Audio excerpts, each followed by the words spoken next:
જય દ્વારકાધીશ, જય શ્રી કૃષ્ણ, હર હર મહાદેવ. મિત્રો, આપણે ટ્રેનમાં બેસીએ કે ટ્રેન દ્વારા જતા હોય કોઈ પણ આપના ગંતવ્ય સ્થાને, તો ટ્રેન હંમેશા સીધા પાટા પર જ ચાલે છે, તમને ખબર જ છે. કેમ કે ટ્રેન જો કંઈ પણ અડચણ થાય કે ટેઢો મેઢો કંઈ પણ પાટો થઈ જાય તો તરત જ એક્સિડન્ટ થાય ને લાખો લોકોની જિંદગી જતી રહે. તો ટ્રેનને હંમેશા એના પાટાને ચેક કરવા માટે વારંવાર ચેક કરવામાં આવે, વારંવાર તેની દેખરેખ રાખવામાં આવે. કેમ કે તમે તમારા ગંતવ્ય સ્થાને તમારી મંજિલ સુધી પહોંચી શકો એટલા માટે.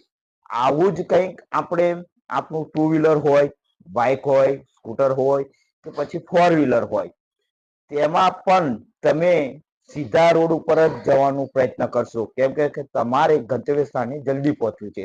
તમે ખાડા ટેકરા વાળો કે કોઈ પણ અગવડિયા ભર્યો રસ્તો હશે, ભલે ને શોર્ટકટ હોય, ટૂંકો રસ્તો હોય, પણ તમે તેને અપનાવશો નહીં. તમે સીધા રોડ ઉપર જ તમારી મુસાફરી કરવાનું પસંદ કરશો. કેમ કે તમારે તમારા ગંતવ્ય સ્થાને જલ્દી પહોંચવું છે.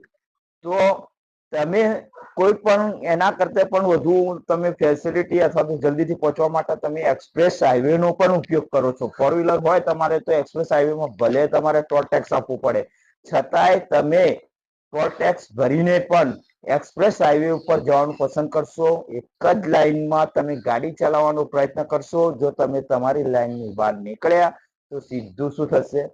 ટકરાવ થશે બીજી ગાડીની સામેનો, એટલે કે એક્સિડન્ટ થશે. આવું જ કંઈક આપણા જીવનમાં પણ છે. આપણે જો આપણો ગોલ અને ધ્યેય સિદ્ધ કરવો હોય, સફળતા મેળવી હોય, તો તમારે તમારા જીવનમાં આવો જ રસ્તો અપનાવવો પડશે, આવો જ માર્ગ અપનાવવો પડશે તમારા ગોલને સિદ્ધ કરવા માટે. કેમ કે તમારે કોઈના સાથે જો ટકરાવ થયો તો તમારો ગોલ ગયો. તમારે તમારી લાઈન દોરીમાં રહીને જ તમારે આગળ વધવું પડશે, તો તમે તમારી સિદ્ધિને પ્રાપ્ત કરશો.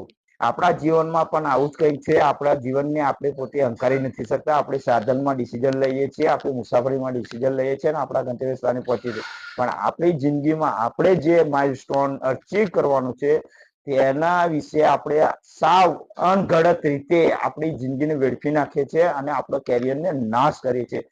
માટે આપણી નિષ્ફળતાનું કારણ આ જ છે કે આપણે આપણી સહી દિશામાં એક રસ્તે એક નક્કી કરેલી દિશામાં આગળ વધતા નથી. આપણે દિશાહીન થઈને આડા અવડા ભટકી જઈએ છીએ. એટલા માટે તમે તમારા ધ્યેયને, તમારી સિદ્ધિને, તમારા સપનાને સાકાર નહીં કરી શકતા